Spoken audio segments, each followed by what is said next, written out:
Hello అందరికీ welcome to our mini blog. మొన్న ఒక చిన్న ఫంక్షన్కి వెళ్ళాము. ఎర్లీ మార్నింగ్ బయలుదేరామన్నమాట. ఇక బ్రేక్ఫాస్ట్ అయితే బయట చేద్దామని డిసైడ్ అయినాము. వెళ్తుండగా హైవే రోడ్లో ఒకటి కింగ్స్ ఉడిపి అని కనిపించింది. వెహికల్స్ చూసినరా మస్తు ఉన్నాయి, హైవే రోడ్డు కదా. సో ఒకటి కనిపించింది.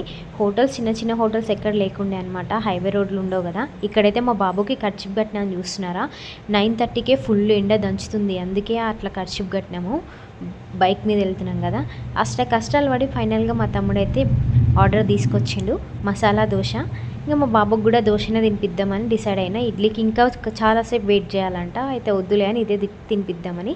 దీంట్లో స్పెషల్ ఏంటంటే రవ్వ కేసరి వచ్చింది విత్ అరటాకులో. సో చాలా స్పెషల్గా అనిపించింది.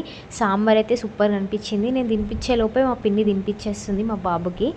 ఇక మా హస్బెండ్ ఎక్కడికి వెళ్ళినా పూరి ఆర్డర్ చేసుకుంటాడు, పూరి లేదా మైసూర్ బోండా. ఇక బ్రేక్ఫాస్ట్ అయితే కంప్లీట్ అయిపోయింది. రవ్వ కేసరి అయితే అందరికీ మంచి ఇచ్చిండ్రు విత్ అరటాక్లో స్పెషల్గా అనిపించింది. చట్నీ సూపర్, సాంబార్ సూపర్, రవ్వ కేసరి కూడా నోట్లో కరిగిపోయింది. ఫైనల్గా 2 మైసూర్ బోండాలు కూడా ఆర్డర్ చేసుకున్నాము. నేను ఒకటి తిన్నా, మా బాబు ఒకటి తిన్నాడు.